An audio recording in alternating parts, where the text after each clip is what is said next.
লোকদেরকে বললেন, ঘটনা কি? মূর্তি তোমরা নিজেরা বানাও, মূর্তির সামনে এরকম হাত গুটিয়ে বসে থাকো কেন? এলাকার লোকেরা বলে, ওয়াজাদনা আবানা লাহা আবিদিন, আমরা বাপ দাদাদেরকে দেখছি মূর্তির সামনে দাঁড়িয়ে থাকে, তাই আমরাও দাঁড়িয়ে থাকি।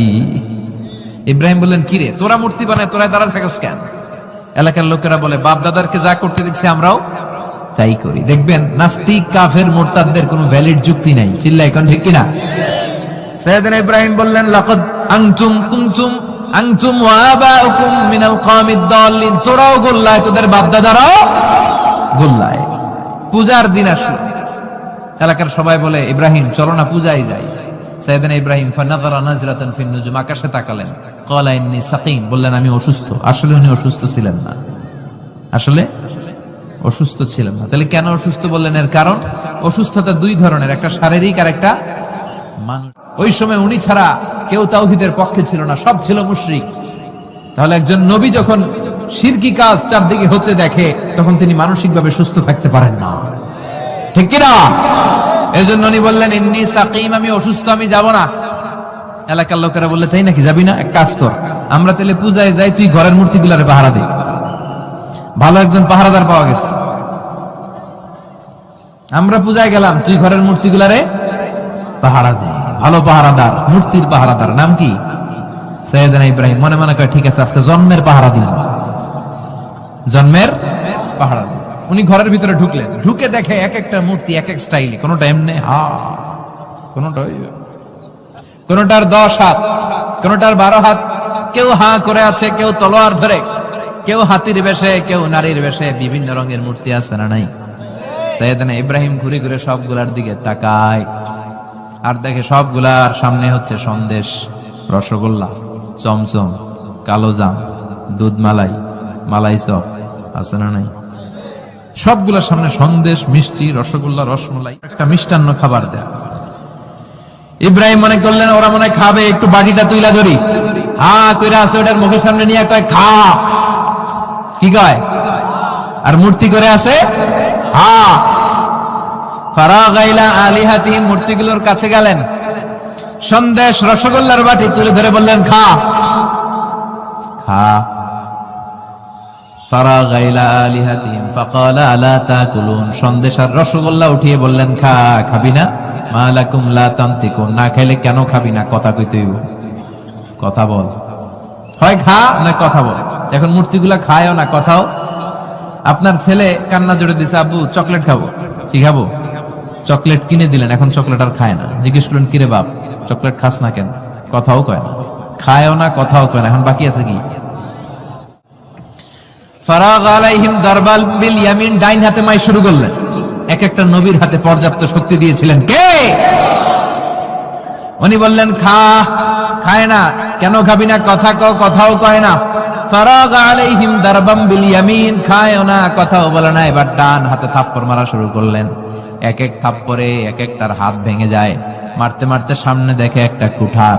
কি দেখে? এবার কুঠার নিয়ে কোবানো শুরু করলেন।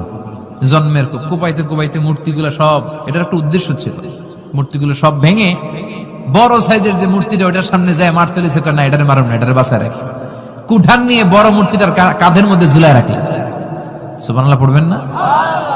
এক একটা নবীর আল্লাহ কি বুদ্ধি দিয়েছে। ফাজআলাহুম জুদাদান ইল্লা কাবীরান লাহুম, সবগুলো মূর্তিকে ভেঙে টুকরো টুকরো করে বড়টারে মারে নাই, বড়টার কাঁধের মধ্যে কুঠার ঝুলিয়ে রেখেছে। এবার বড় পূজা শেষে এলাকার লোকরা যখন এসে ঘরের ভিতরে দেখে সব মাইরা ভূত।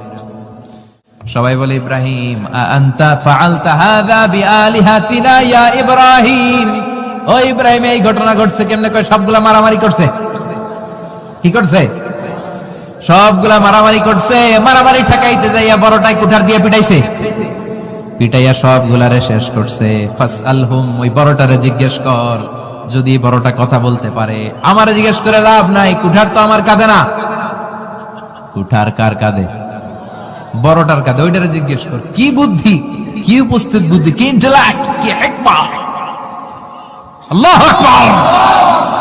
সবাই বলে, ইব্রাহিম এই কাজ তোরা করে না। ওরা নড়তে পারে না, চড়তে পারে না, ওরা কানে শুনে না, চোখে দেখে না, ওরা কিছু করতে পারে না। সৈয়দ ইব্রাহিম বলে, যেটা কিছুই করতে পারে না এইটারে খোদা বইলা ডাকস কে? কিছুই করতে পারে না, নিজেরা নিজেদেরকে বাঁচাতে পারে না, কিয়ামতের দিন তোদেরকে কেমনে এরা বাঁচাবে? আল্লাহু আকবার। কেমনে বাঁচাবে একটু ভাব। সবাই এবার রশি দিয়ে পেঁচিয়ে সৈয়দনা ইব্রাহিম আলাইহিস সালামকে নমরুদের দরবারে নিয়ে যায়। নমরুদের সাথে কি কি কথোপকথন, কনভারসেশন, ডায়ালগ হয়েছে শুনবেন। নমরুদ বলে, ইব্রাহিম ঘটনা কি?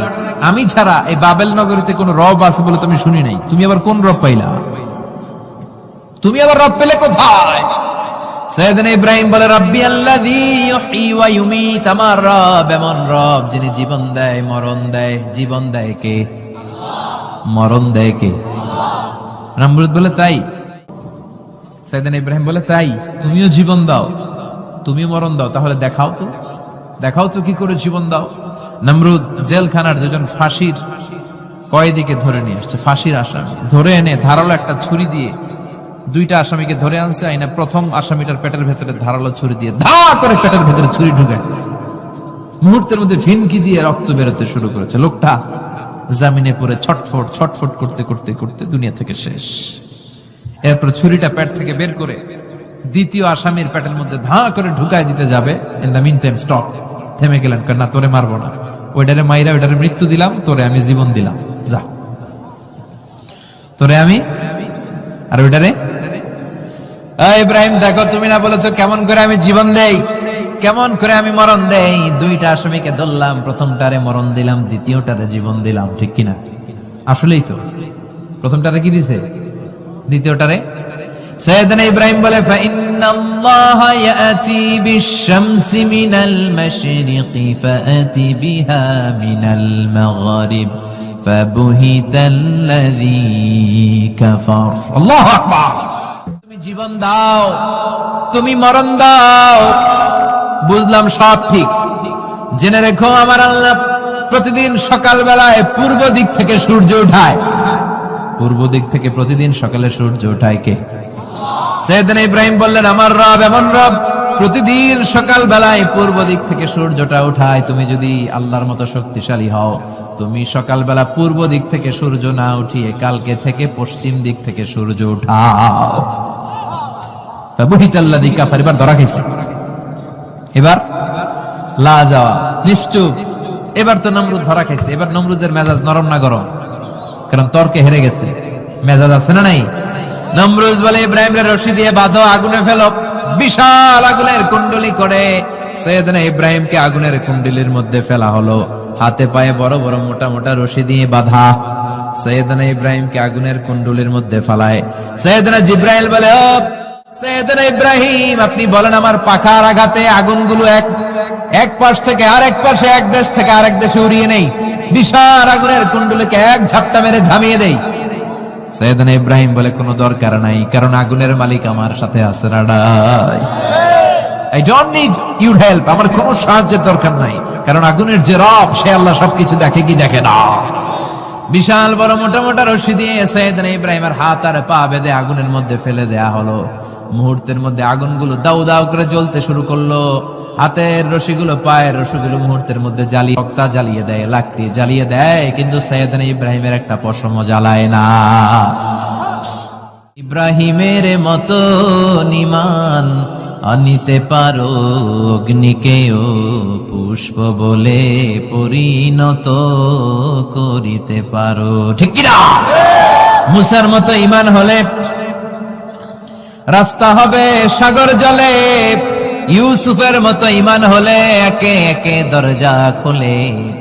নবী ইব্রাহিমের মতন ঈমান যদি আজ থাকে বিদ্যমান, অগ্নিকুণ্ডে দেখতে পাবে খুবসুরত এক ফুল বাগান। সুবহানাল্লাহ পড়েন। আল্লাহ বলেন, কুলনা ইয়া নারু কুনি বারদান ওয়া সালামান আলা ইব্রাহিম। আল্লাহ বললেন, আগুন, দুনিয়ার শুরু থেকে তোকে একটা ধর্ম আমি দিয়েছি, যা পাবি জ্বালিয়ে ছারখার করে দিবি, কিন্তু আজকে কয়েকদিনের জন্য তোর জ্বালানোর ক্ষমতা আমি আল্লাহ কেড়ে নিলাম। তে আমার ইব্রাহিমের জন্য ঠান্ডা হয়ে যা। কি হয়ে যা? তবে আগুন খবরদার এত বেশি ঠান্ডা হবি না যাতে ইব্রাহিমের সর্দি না লেগে যায়। সুবহানাল্লাহ পড়ে। আগুন বলে আল্লাহ বললা ঠান্ডা হ, আবার বললেন বেশি ঠান্ডা হবি না যাতে সর্দি না লেগে যায়। আমি কি করুম? আল্লাহ কয় বারদাউ ওয়া সালামান আলা ইব্রাহিম, আমার ইব্রাহিমের জন্য এয়ার কন্ডিশন, নাতিশীতোষ্ণ, গরম নয় ঠান্ডা নয়, এরকম জান্নাতের গুলবাগিচা হয়ে যা। আল্লাহু আকবার। আমি আল্লাহ সব সময় ধরি না, ধরলে ধরে ধরে ধরে না, ধরলে আল্লাহ ছাড় দেয় কিন্তু ছেড়ে দেয় না। সুবহানাল্লাহ পড়েন। আল্লাহ কি দেয়? ছেড়ে দেয় না। আল্লাহ বলে নমরুদ এবার তোর শাস্তির পালা, তোরে আমি ফেরেশতা দিয়ে মারবো না, জিন দিয়ে মারবো না, সাইয়েদনা ইব্রাহিম দিয়ে মারবো না, তোরে মারবো আমি ল্যাংড়া মশা দিয়া। সুবহানাল্লাহ পড়েন। আল্লাহর বাহিনী বাউদা জুনদুম মিন জুনুদুল্লাহ, এই মশাগুলো কিন্তু আল্লাহর সৈনিক, এই বাতাস আল্লাহর সৈনিক। 50 আর 70 কিলোমিটার বেগে যদি একটা বাতাস বয় সব শেষ হয়ে যাবে, ঠিক কিনা? এই জলোচ্ছ্বাস গুলো আল্লাহর সৈনিক, এই ভূমিকম্প আল্লাহর সৈনিক। ছোট্ট একটা ল্যাংড়া মশা নমরুদের নাকের ভিতরে দিয়ে ঢুকে কামড়াতে শুরু করছে। নমরুদ লাফাইতে শুরু করছে। নমরুদ রে সবাই কয় নমরুদ তুমি ড্যান্স দাও কেন? আরে ড্যান্স না, মশায় কামড়ায়। মশারও কামড়ানো বাড়ায় দিছে নমরুদ। এবার I M A disco dancer, I M A disco dancer হয়ে গেছে। খালি লাফায়, খালি ডান্স দেয়। আহা, নিজের মাথার মধ্যে নিজে আঘাত করে, ঘুষি মারে, কিন্তু মশা বের হয় না। অমিয়া এই মশা ঢুকছে কার অর্ডারে? এটা যদি বেরোতে হয় বেরো হবে কার অর্ডারে? মাথা থেকে মশা বের হয়, নাকের ভিতর দিয়ে মশা ঢুকে কামড়ানো, এটা কি চারটেখানি কথা? শীতকালে যখন কাঁথা গায়ে দিয়ে শুয়ে থাকি, মশা যখন পন পন পন পন করে কানের সামনে, খারাপ লাগে না? আবার কাঁথা টাথা সরিয়ে আবার শুয়ে, আবার বন বন বন বন। তো কানের সামনে পন পন করলে যদি আপনার এত কষ্ট লাগে, নমরুদের নাকের ভিতর দিয়ে ঢুকছে, মস্তিষ্কে কামড়াচ্ছে, ওর কেমন লাগে? নমরুদ আর পারে না, অসহ্য। নিজের নিজে মারতে মারতে হাত পা কপাল সব লাল করে ফেলছে। অবশেষে আশেপাশে চাকর বাকর খাদেম খুদ্দাম যারা আছে সবাই বললো আমি আর পারিনি, এবার তোরা মার, তোরা মার। সবাই কয়ে নমরুদ আজীবন আম করে মারছিস, এইবার পাইছি খেলা, এবার ইচ্ছা মতো তোরে পিড়াম। এবার সবগুলো আমি নমরুদে মারা শুরু করছি। মারতে মারতে বেহুশ মাগার মশা বেরোয়। এই মশা ঢুকেছে কার অর্ডারে? বের হবে কার অর্ডারে? তারপরে বেরোয় না নমরুদকে, এবার আমার জুতা মার। কি মার? এখন আমরা পরি প্লাস্টিকের জুতা, চামড়ার জুতা। আর জুতা খরমের জুতা বানায় কি দিয়া? কথা কন, চিনেন? এবার ক্যামেরা জুতা মার। সবাই এবার কাঠের জুতা লইছে, ইচ্ছা মতো পিটান শুরু। পিটাইতে পিটাইতে ওর মাথা ফাটিয়ে রক্তাক্ত করে শেষ। নমরুদের খেলা শেষ। নমরুদের খেলা যখন শেষ, আল্লাহর সৈনিক ওই ল্যাংড়া মশা নাক থেকে বের হয়ে শূন্যে উড়াল দিয়েছে। চিল্লায় পড়েন আল্লাহু আকবার। পৃথিবীতে কেউ তো স্থায়ী হয় না, হোক না সে ফেরাউন কি বা নমরুদ। কেউ ভাবে চিরদিন রয় না, কেউ ভাবে চিরকাল রয় না। পৃথিবীতে কেউ তো স্থায়ী হয় না, হোক না সে ফেরাউন কি বা নমরুদ। কেউ ভাবে চিরদিন রয় না। চিল্লায় বলেন ঠিক কিনা? নমরুদ আজীবন থাকতে পারছে? ওর ক্ষমতা, ওর দাপট, ওর জুলুম, ওর অত্যাচার, ওর শেষ রক্ষা করতে পেরেছে? কথা কন। ফেরাউন রে ফেরাউনের দাপট আর ক্ষমতা বাঁচাতে পেরেছে? এখনো যারা দাপট দেখায়, জুলুমবাজ, এদের ক্ষমতা দাপট এদেরকে বাঁচাতে পারবে না। বাঁচানোর মালিক একজন, চিল্লায় বলো তিনি কে? উনি যেই সমাজে এসেছেন ওই সমাজটা ছিল শিরকের সমাজ, খালি মূর্তির পূজা। উনি তাকিয়ে দেখে কেউ করে মূর্তির পূজা, কেউ করে মাছের পূজা, কেউ করে গাছের পূজা, কেউ করে আগুনের পূজা, আবার কেউ করে গরুর পূজা। কথা কন। কিন্তু এগুলো দেখে উনি মিলাতে পারেন। উনি ভাবে মানুষ মূর্তির পূজা করে কেন? কেন মূর্তিরে পূজা করে? প্রিয় ভাইরা, কানগুলো একটু খাড়া করে শুনেন আর মনোযোগী হন আর বোঝার চেষ্টা করেন। এই যে মূর্তির যারা পূজা করে, কেন পূজা করে? নিজেই মূর্তিটারে বানায়, নিজেই ডিজাইন করে, রং করে, এরপর মূর্তির সামনে দাঁড়ায় নমো নমো আছে না নাই? ওম নমো ভগবতী বাসুদেবায় আছে না নাই? जो तो मिटाना चाहे जीवन का तृष्णा, सुबह शाम बोल बंदे कृष्ण कृष्ण कृष्ण। कृष्ण कृष्ण करे ना, বন্দে মাতরম, জয় জয় রাম সীতারাম, জয় জয় হরে কৃষ্ণ হরে রাম। আমার হিন্দু ভাইরা বলে না, এরাও আমাদের মাহফিলে আসে। এই যে আপনারা বলেন, একটু ভেবে দেখেন, উনি বানাইলো এই মূর্তিটারে, উনি বানালো, বানাই এবার উনি আবার ডাকে খোদা খোদা, আছে না নাই? তো ওইটা কেমন, যে যেটারে বানাইলো সেটার খোদা না? বুঝে শুনে উত্তর দিন। আমি কাদামাটি দিয়ে একটা মূর্তি বানাইলাম, তো এই মূর্তির স্রষ্টা আমি না আমার স্রষ্টা এটা? এটারে বানাইছে কে? আমি বানাইছি, তাহলে আমি এটার খোদা না? একটু আকল খাটালেই বোঝা যায়। সাইয়েদনা ইব্রাহিমের মাথায় ধরে না। ঘটনা কি? এরাই বানায়, আবার এরাই কয় খোদা খোদা, ওনার মাথায় ধরে না। দেখেন, আপনার চিন্তা, আপনার অনুসন্ধান, আপনার রিসার্চ, আপনার ক্যালিবার, আপনার ইন্টেলেক্ট, আপনার সৃজনশীলতা, আপনার common sense. Common sense is very uncommon thing. Allah এটা সবাইরে দিছে, এটা ঘাটাইলেই আপনি স্রষ্টারে চিনতে পারবেন। স্রষ্টারে পাওয়ার জন্য ডক্টরের ডিগ্রি লাগে না। আপনি সাগরের দিকে তাকান, ঝর্ণার দিকে তাকান, পাহাড়ের দিকে তাকান, পাখির দিকে তাকান, ওই পাখির মধ্যে আল্লাহর নিদর্শন আছে না নাই? তোর দুকুল বই কার মিলনে ফুল ফসলে ভরারে, তোর দুকুল বই ঝর্ণা ঝর্ণা ঝর্ণা রে, বলনা বলনা বলনা রে, কার বিরহে পাগল পড়া তুই। সুবহানাল্লাহ পড়েন। ঝর্ণার দিকে তাকান, সাগরের দিকে তাকান, পাহাড়ের দিকে তাকান, তাকালেই বুঝবেন সামওয়ান ইজ কন্ট্রোলিং এভরিথিং। একজন আছে মহাব্যবস্থাপক, যিনি গোটা বিশ্বের সবকিছু নিয়ন্ত্রণ করছেন। চিল্লায় বলেন, তিনি কে? এভাবে চিন্তা আর অনুসন্ধানের মধ্য দিয়ে সাইয়েদনা ইব্রাহিম মহাসত্যের সন্ধান পেয়েছেন। আমরা চিন্তা করি না, আমরা সিলে কান লয়ে গেছে, সিলের পিছনে দৌড়াই। কানটা আছে না নাই একবার হাত দিয়ে টাচ করার প্রয়োজন বোধ করি না। এরকম ডাকাইত আছে না নাই? চিন্তা করেন। আল্লাহ বলে এই কোরআনের ভেতরে চিন্তাশীলদের জন্য রয়েছে নিদর্শন। চিন্তাশীলদের জন্য নিদর্শন আছে, সাইন, অনেক সাইন আছে। সাইয়েদনা ইব্রাহিম ওনার চিন্তা, কমন সেন্সকে কাজে লাগালেন। কি রে, মূর্তির পূজা করে কেন? মূর্তি তো ওরা বানালো। এরপর সাইয়েদনা ইব্রাহিম দেখে কিছু লোক আছে গাছের পূজা করে। কিসের পূজা? গাছের পূজা করে। আবার যখন কাঠের দরকার হয়, গাছ কোপাইয়া সাফ করে ফেলায়। পূজা করে গাছের, যখন কাঠের দরকার, লাকড়ির দরকার, খোদারে কোপায়া কি করে? টুকরো টুকরো করে ফেলে। উনি অবাক হয়, ঘটনা কি? কিছু লোক আগুনের পূজা করে। কিসের পূজা? আগুনের পূজা। আবার পূজা শেষে আগুনের মধ্যে পানি ঢাললে আগুন আর নাই। তো খোদা কি এরকম উদাও হয়? ওনার মাথায় ধরেন। এরপর দেখলেন কিছু লোক গরুর পূজা করে। আছে না নাই? আবার যখন পায়ে জুতা বানানো দরকার, গরুরে কোবায়া মাইরা গরুর চামড়া দিয়ে পায়ে জুতা বানায়। খোদার চামড়া দিয়ে জুতা। কথা বুঝে নাই মনে হয়।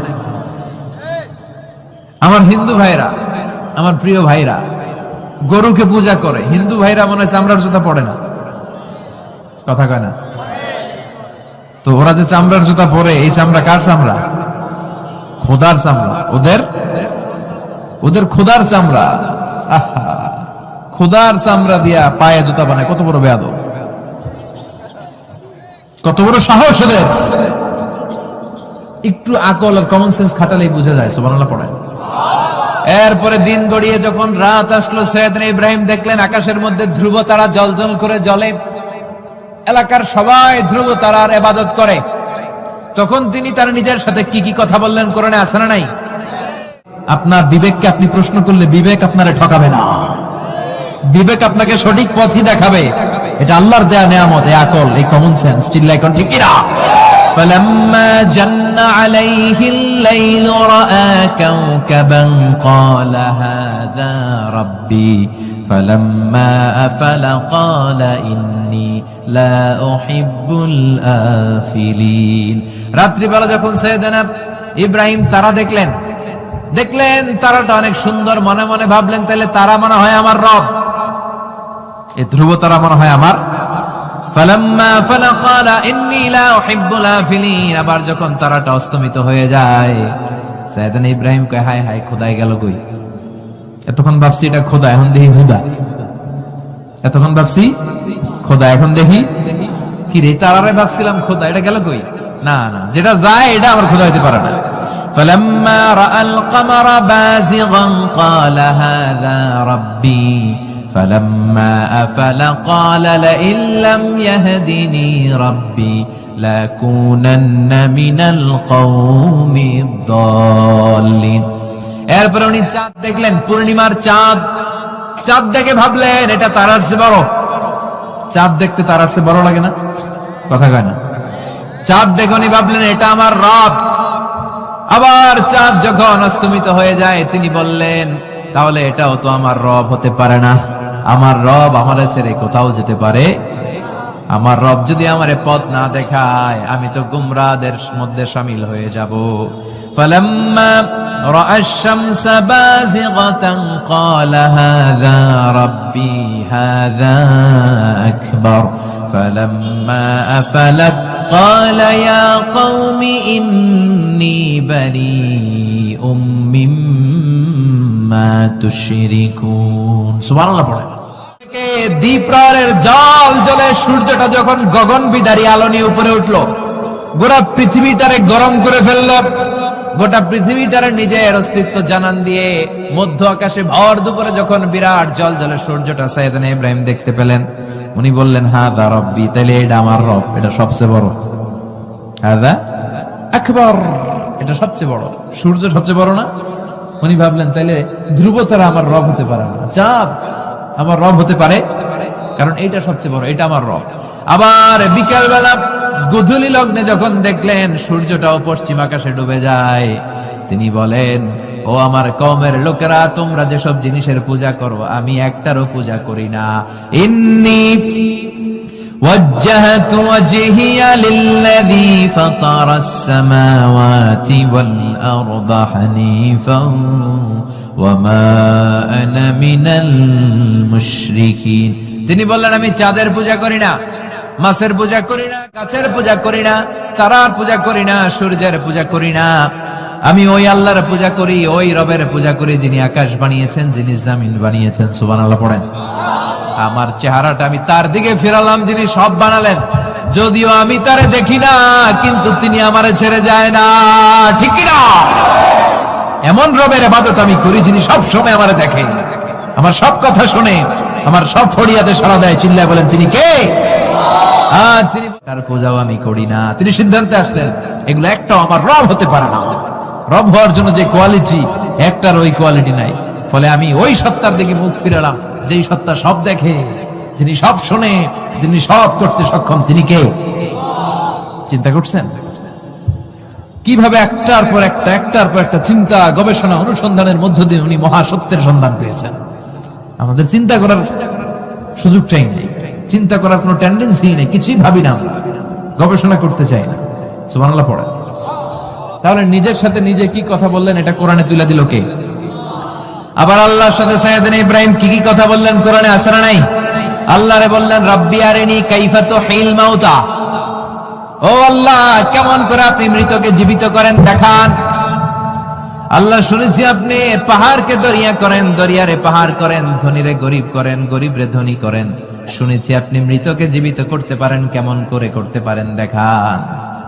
আল্লাহ বললেন ইব্রাহিম এটা কেমন কথা কইলা?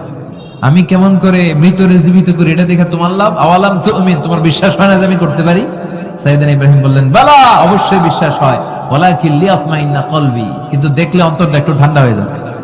সাইয়েদনা মুসা আলাইহিস সালাম আল্লাহর সাথে ডাইরেক্টলি কথা বলতেন, without any via and media, কোনো মধ্যস্থতা ছাড়া ইয়া রাব বলে ডাকলেই আল্লাহর সাথে কথা। তার মানে আল্লাহর কথাটা যে কত সুন্দর এটা জানতো কে? মুসা আলাইহিস সালাম। এজন্য ওনার মনে প্রশ্নের উদয় হলো, রব্বি আরিনি আনজুর ইলাইক, আল্লাহর কত শুনবো, তোমার এবার দেখতে চাই। সুবহানাল্লাহ বলেন। আল্লাহ বললেন ইব্রাহিম কেমন করে মৃতকে জীবিত করি দেখে তোমার কি লাভ? তুমি নবী মানুষ, বিশ্বাস হয় না? তুমি নবী মানুষ, তুমি যদি এই কথা কও বাকিরা কইব কি? আওয়ালাম তুমিন, তোমার কি বিশ্বাস হয় না? সাইয়েদনা ইব্রাহিম বলে বালা, বিশ্বাস হয় মানে অবশ্যই হয়, ওয়ালাকিন লিয়াতমাইন্না কলবি, শুধু অন্তরের প্রশান্তির জন্য দেখতে চাই, জানতে চাই। তার মানে এখান থেকে শিক্ষা হলো সবকিছু আপনি ক্লিয়ার হতে চাওয়া এটা ভালো। মসজিদের বারান্দায় আসলেন, একটু আলো, একটু আধার, অন্ধকার, আবছা অন্ধকার। আম্মাজানকে নিয়ে বসে আছেন, নাম সাফিয়া। দুইজন সাহাবা পাশ দিয়ে হেঁটে যাচ্ছিল, বিশ্বনবী এদেরকে দেখলেন, সাহাবারা বিশ্বনবীকে দেখলেন, দেখে সাহাবারা দ্রুত হাঁটতে শুরু করলো, দ্রুত হাঁটতে শুরু করলো। বিশ্বনবী বললেন আলা রিসলিকুম, এই ধরো ধরো, ইন্নাহা উম্মুকুম সাফিয়া, এই যে অন্ধকারের মধ্যে যে মহিলাটার নিয়ে বসে আছে এটা কিন্তু তোমাদের মা সাফিয়া, আমার বউ। সাহাবারা বলে সুবহানাল্লাহ ইয়া রাসূলুল্লাহ, এটা কেমন কথা? আপনি যে মহিলার সাথে বসে এটা তো আপনার বিবি হবে, বিবি ছাড়া অন্য মহিলার সাথে বসবেন নাকি? এটা কেন আবার আমাদেরকে বুঝাতে গেলেন? আমরা তো কিছু মনে করি নাই। বিষ্ণু বললেন তোমরা মনে করো নাই, কিছুক্ষণ পর শয়তানে খুঁতখুতানি শুরু করবে। যাওয়ার সময় মনে মনে ভাববা আসলে এটা কি নবীর বউ ছিল না অন্য কেউ। হঠাৎ বলবা না না এটা তো নবীর বউই হবে, বউ ছাড়া আর কে হবে? কিন্তু শয়তান আবার বলবে না বউ না হয়ে অন্য কেউ হতে পারে। খুঁতখুতানি আছে না নাই? এই জন্য খুঁতখুতে স্বভাব যেন না থাকে, ক্লিয়ার হওয়া। এই জন্য ক্লিয়ার হওয়ার জন্য সাইয়েদনা ইব্রাহিম বললেন রাব্বি আরিনি কাইফা তুহিল মাউতা, আল্লাহ কেমন করে মৃতকে জীবিত করেন দেখান না। আল্লাহ বললেন আওয়ালাম তুমিন, বিশ্বাস হয় না? ইব্রাহিম বলে বালা হয়, ওয়ালাকিন লিয়াতমাইন্না কলবি, কিন্তু দেখতে পারলে কলিজাটা একটু শান্তি লাগতো। আল্লাহ বললেন ফাখুয আরবাআতাম মিনাত তায়র, তাহলে 4টা পাখি নাও, সুম্মা সুরহুন্না ইলাইক, 4টা পাখি নিয়ে টুকরা টুকরা করো, মাথা পা পেট কলিজা কেটে কেটে ছোট্ট ছোট্ট টুকরা করো। আলা কুল্লি জাবালিন মিনহুন্না জুজআ, ওই যে পাহাড় দেখা যায় এক একটা পাখির টুকরা এক এক পাহাড়ের উপরে রেখে আসো। সুম্মা দুহুন্না, এরপরে পাহাড়ের এই পাশে এসে পাখিগুলারে তুমি ডাক দাও, তাহলে দেখবা কেমন করে মৃতরে জীবিত করি। উনি আল্লাহর কথা মতো 4টা পাখি নিয়ে টুকরা টুকরা করলেন, হাত পা সবকিছু মাথা টুকরা টুকরা করে মিক্স করে গোশতগুলো পাহাড়ের চারদিকে ছিটিয়ে দিলেন। এরপরে পাহাড়ের এই পাশে এসে আল্লাহর নাম নিয়ে ডাক দিলেন ইয়াতিনাকা সাইয়া, মুহূর্তের মধ্যে সবগুলো গোশতের টুকরা জোড়া লেগে মুহূর্তের মধ্যে জীবন্ত পাখি হয়ে হেঁটে হেঁটে সাইয়েদনা ইব্রাহিমের কাছে দৌড়ে চলে এসেছে। তাহলে সাথে কি বললেন আছে না নাই? ফালাম্মা বালাগা মাআহুস সাইয়া ক্বালা ইয়া বুনাইয়া ইন্নী আরা ফিল মানামি আন্নী আযবাহুক ফানজুর মাযা তারা। দুধের বাচ্চা ছোট্ট ইসমাইল ডেকে বলে ও ইসমাইল, আমি স্বপ্নে দেখেছি আমি তোমারে জবাই করছি, এখন কি করব? সুবহানাল্লাহ। আমার আব্বা যদি আমার কইতো, আপনার বাবা যদি বলতো আব্বা তোরে তো দেখছি স্বপ্নে জবাই করি, আমরা কইতাম আব্বা আমার দেখেন না, আমার বড়টারে দেখছেন। কথা কন, আমরা মাইজাডারে করেন বড়ডারে করেন, আই ন আই হাইতান ন। সুবহানাল্লাহ কইবেন না? কি বাবা কি ছেলে। ইন্নী আরা ফিল মানামি আন্নী আযবাহুক ফানজুর মাযা তারা, ইসমাইল স্বপ্নে দেখেছি তোমারে জবাই করতেছি, কি করব কও? সাইয়েদনা ইব্রাহিম এই প্রশ্ন করার পরে সাইয়েদনা ইসমাইল বললেন ক্বালা ইয়া আবাতি ফাআল মা তুমার, বাবা আপনি স্বপ্নে যা দেখেছেন ঠিক তাই করেন, যা দেখেছেন তাই করেন। আমগো পোলা গুলাও পোলা, ওনার পোলাও পোলা। সাতাজিদুনি ইনশাআল্লাহু মিনাস সাবিরিন, আব্বা আমি তো ডরাই না, আপনি ডরায়েন না। কি ছেলে দিয়েছিল আল্লাহ তারে। ইফআল মা তুমার সাতাজিদুনি ইনশাআল্লাহু মিনাস সাবিরিন, ও বাবা আপনি ভয় পায়েন না, ইনশাআল্লাহ আপনি আমারে ধৈর্যশীল দেখতে পাবেন, আপনি আমারে ধৈর্যশীল দেখতে পাবেন। তাহলে ছেলের সাথে কি কথা হয়েছে কোরআনে আছে না নাই? আল্লাহ আমাদের ছেলে মেয়েগুলোর এরকম বানাও। সাইয়েদনা ইব্রাহিম এলাকাবাসীদের লোকদের সাথে কি কি কথা বললেন শুনবেন? হ্যাঁ, সাইয়েদনা ইব্রাহিম বললেন মা হাযিহি তামাসিলুল্লাতী আনতুম লাহা আকিফুন। ইব্রাহিম আলাইহিস সালাম এলাকার লোকদেরকে বললেন ঘটনা কি, মূর্তি তোমরা নিজেরা বানাও, মূর্তির সামনে এরকম হাত গুটিয়ে বসে থাকো কেন? এলাকার লোকেরা বলে ওয়াজাদনা আবানা লাহা আবিদিন, আমরা বাপ দাদাদেরকে দেখছি মূর্তির সামনে দাঁড়িয়ে থাকে তাই আমরাও দাঁড়িয়ে থাকি। ইব্রাহিম বললেন কি রে তোরা মূর্তি বানায় তোরা দাঁড়া থাকিস কেন? এলাকার লোকেরা বলে বাপ দাদারকে যা করতে দেখছি আমরাও তাই করি। দেখবেন নাস্তিক কাফের মুরতাদদের কোনো ভ্যালিড যুক্তি নাই, চিল্লাই কোন ঠিক কিনা? সাইয়েদনা ইব্রাহিম বললেন লাকাদ আনতুম কুনতুম আনতুম ওয়া আবাউকুম মিনাল কওমিদ দাল্লিন, তোরাও গোল্লায় তোদের বাপ দাদারাও গোল। ইব্রাহিম ফানাযারা নাজরাতান ফিন নুজুম, আকাশে তাকালেন, ক্বালা ইন্নী সাকিম, বললেন আমি অসুস্থ। আসলে উনি অসুস্থ ছিলেন না, আসলে অসুস্থ ছিলেন না। তাহলে কেন অসুস্থ বললেন? এর কারণ অসুস্থতা দুই ধরনের, একটা শারীরিক আর একটা মানসিক। উনি শারীরিক অসুস্থ ছিলেন না বটে, কিন্তু মানসিক অসুস্থ ছিলেন। এর কারণ ওই সময় উনি ছাড়া কেউ তাওহীদের পক্ষে ছিল না, সব ছিল মুশরিক। তাহলে একজন নবী যখন শিরকি কাজ চারদিকে হতে দেখে তখন তিনি মানসিকভাবে সুস্থ থাকতে পারেন না, ঠিক কিনা? এজন্য উনি বললেন ইন্নী সাকিম, আমি অসুস্থ, আমি যাব না। এলাকার লোকেরা বললে তাই নাকি, যাবি না? এক কাজ কর, আমরা তাহলে পূজায় যাই, তুই ঘরের মূর্তিগুলারে পাহারা দে। ভালো একজন পাহারাদার পাওয়া গেছে। ঢুকে দেখে এক একটা মূর্তি এক এক স্টাইলে, কোনোটা এমনি কোনোটার 10 হাত, কোনোটার 12 হাত, কেউ হা করে আছে, কেউ তলোয়ার ধরে, কেউ হাতির বেশে, কেউ নারীর বেশে, বিভিন্ন রঙের মূর্তি আছে না নাই? সাইয়েদনা ইব্রাহিম ঘুরে ঘুরে সবগুলার দিকে তাকায় আর দেখে সবগুলার সামনে হচ্ছে সন্দেশ, রসগোল্লা, চমচম, কালোজাম, দুধ মালাই, মালাই চপ আছে না নাই? সবগুলার সামনে সন্দেশ, মিষ্টি, রসগোল্লা, রসমলাই, একটার পর একটা মিষ্টান্ন খাবার দেয়া। ইব্রাহিম মনে করলেন ওরা মনে খাবে, একটু বাটিটা তুইলা ধরি।